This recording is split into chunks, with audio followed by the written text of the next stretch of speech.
This 12-year-old boy spent 38 hours awake and $1,240 of his mother's money on one digital item. The game's algorithm knew he was a child. It didn't stop. It accelerated. And what it tracked was darker than the spending. Watch until the end. Mason Reed lived with his mother Claire in a small apartment in suburban Portland, Oregon. Claire worked as a hospital admissions clerk on rotating shifts. Mason was 12, quiet, well-behaved. He had never lied to his mother. He had never asked for anything expensive. Mason had played a popular Roblox fashion and pet simulator for almost 3 years. Most of his friends played it. Claire allowed him a $30 gift card every 2 months, and Mason saved most of it, watching his digital balance grow. It felt like accomplishment. The game ran limited time events 3 or 4 times a year. Events were the heart of its economy. Each one released a small number of ultra-rare items that would never be released again. Players who missed an event spent the next year staring at empty slots in their friends' inventories. That fall, the game announced an event called the Final Vault. 72 hours. The reward at the top was a single luminous bracelet that, based on early estimates, would be worth between $800 and $1,200 on secondary markets within a year. Mason wanted that bracelet for one specific reason. His best friend Ethan had been undergoing chemotherapy for 9 months. Ethan wore a small charity bracelet on his wrist that the school had distributed for awareness. Mason had told him months earlier, half as a joke, that one day he would get him a really cool digital one to match. Mason had forgotten. Ethan had not. 3 days before the event launched, Ethan messaged, "Are you going to try for the bracelet for me?" Mason told his mother nothing. He sat down at 6 in the evening, opened the game, and began the 72-hour grind. At 11:30 that night, Mason saw a small banner he had never seen before. It said his progress was being tracked, and that personalized offers were being prepared for him based on his playstyle. Mason did not know what that meant. The next time he understood it was 36 hours later, in a hospital. By then, the game had already done something to his brain that no 12-year-old should ever experience. Mason played for 9 hours straight. 1 energy drink, no food.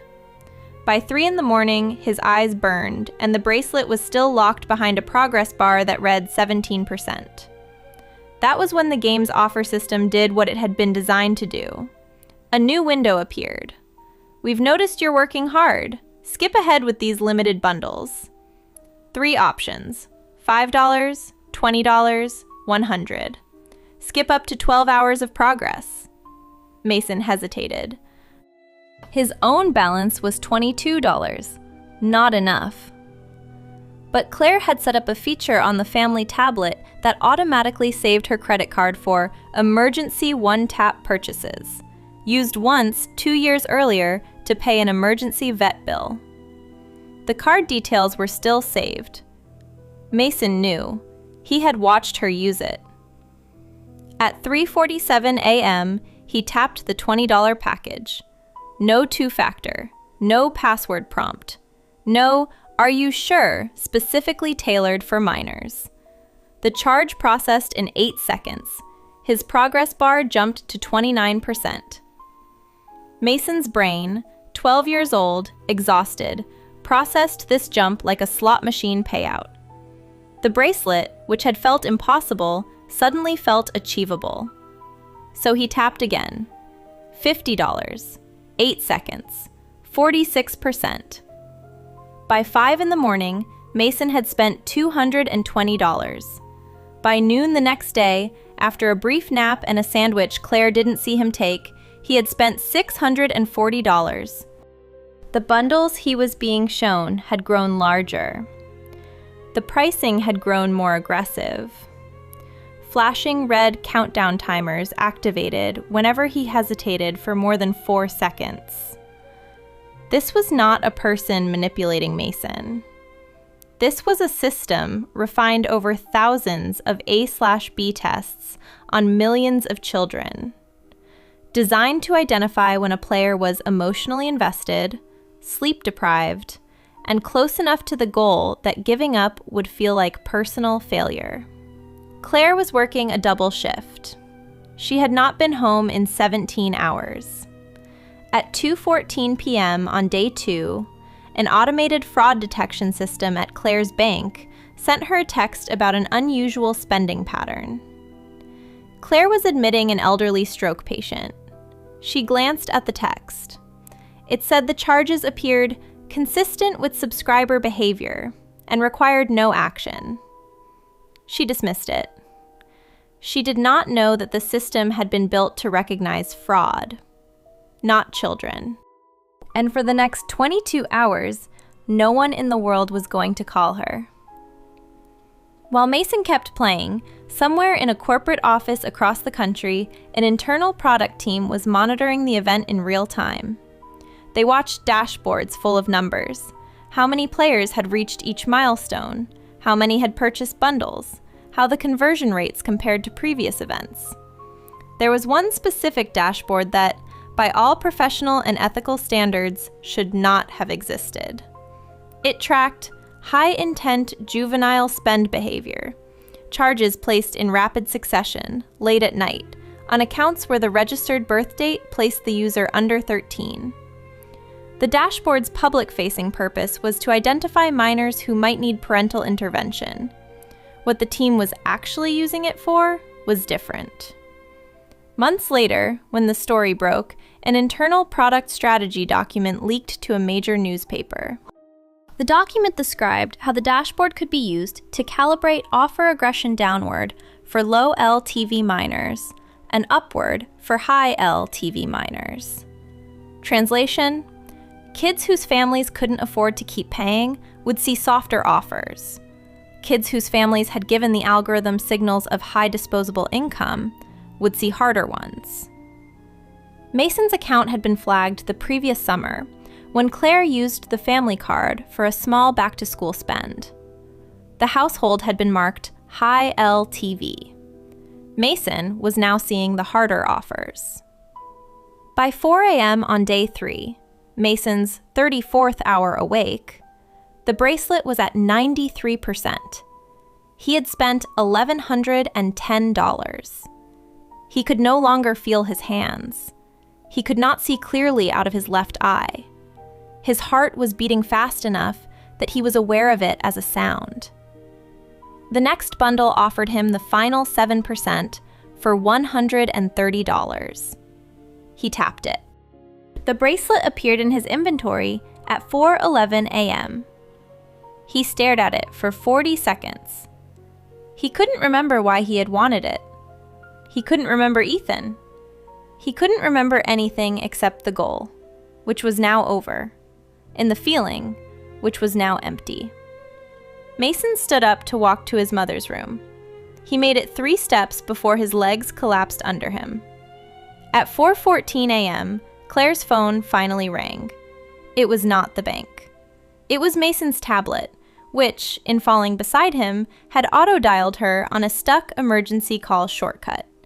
When Claire picked up, all she heard was her son's breathing and a faint chime from the game still playing in the background. What she found on his tablet 10 hours later in the hospital is what made her decide that one apology from a corporation would not be enough. Claire arrived home in 8 minutes. She found Mason on the bedroom floor, conscious but unresponsive, his pulse at 146. The paramedics arrived in 11 minutes. By the time Mason was wheeled into the pediatric ER, his cortisol levels were the highest the attending physician had ever seen in a child his age. The diagnosis was straightforward: acute exhaustion, severe dehydration, stress-induced dissociation. Mason's brain had partially shut down protective awareness. He would recover physically in 2 days. The psychological recovery would take 6 months. While Mason slept, Claire sat with his tablet on her lap. She did not check the spending, she checked the chat messages. She wanted to understand what her son had been doing. That was when she found Ethan's last message, sent 36 hours earlier, while Mason was deep in the grind. "Dude, you don't need to actually do it. I know it costs money. I was just kidding. "I'm fine. Please go to sleep." Mason had never read it. Claire read it twice, then a third time. Then she closed the tablet and sat very still for a long time. When she finally opened the financial app, she saw the number, $1,240. And she did not cry. Claire had been trained to act in numbers, not feelings. She filed a chargeback that morning. She wrote a letter to the game's parent company that afternoon. The letter contained one specific request: a copy of every offer shown to her son's account during the event, in chronological order with timestamps. Under federal regulation, the company was required to provide it within 90 days. When the document arrived, Claire took it to a journalist, a serious one. The reporter made one phone call to a former employee. Within 72 hours, the leaked internal strategy document was sitting on a senior editor's desk. The story ran 6 weeks later. It did not name Mason, but it changed the law. The article triggered 3 federal investigations and 1 state-level class action settlement. The company restructured its event monetization team and removed the juvenile spend dashboard entirely. 2 senior product managers resigned quietly. More importantly, 3 states, Oregon among them, passed new regulations on real money transactions in games registered as accessible to minors. The new rules required mandatory hard caps on minor spending, mandatory cooldown windows between purchases, and mandatory parental notification systems on charges above $25. The legislation was nicknamed the Reed Standard, after the family that filed the original complaint and agreed to let their last name be used. The original $1,240 charge was refunded in full within 3 weeks. Claire used the refund to pay for Mason's 6 months of cognitive behavioral therapy and to buy Ethan a real silver bracelet, engraved on the inside with the word "sorry." Mason recovered. He still plays Roblox, but he avoids events. He says they make his hands shake. Mason and Ethan are still best friends. Ethan finished chemotherapy and is in remission. The luminous digital bracelet still sits in Mason's inventory. He has never worn it on his avatar. He says he doesn't want to look at it. The most disturbing part of this story is not the money, not the hospital. The most disturbing part is how everything looked like a child's free choice. Mason chose to play. Mason chose to tap. From the outside, it was a kid making bad decisions. From the inside, it was a brain. 12 years old, exhausted, lonely, trying to do something kind for a sick friend, being processed by a system specifically engineered to keep him tapping. If a game ever shows your child a countdown timer, a limited offer, or a personalized bundle that grows more aggressive the longer they play, that is not a coincidence. That is a design choice. And design choices can be regulated, refunded, and ended. The single most protective action a parent can take is also the simplest. Remove saved payment information from any device a child uses, regardless of how convenient it has been. No exceptions. Every saved card is a door an algorithm has been trained to walk through, and a tired child is the easiest way for it to walk. Children make choices. Algorithms make hundreds of micro-adjustments per second to those choices. That is not a fair fight. A bracelet is not worth a hospital bed. A friendship doesn't need a digital twin. Let me know in the comments if this has ever happened to you or your friends. I read every comment. If you liked this video, give it a like and subscribe so you don't miss the next one.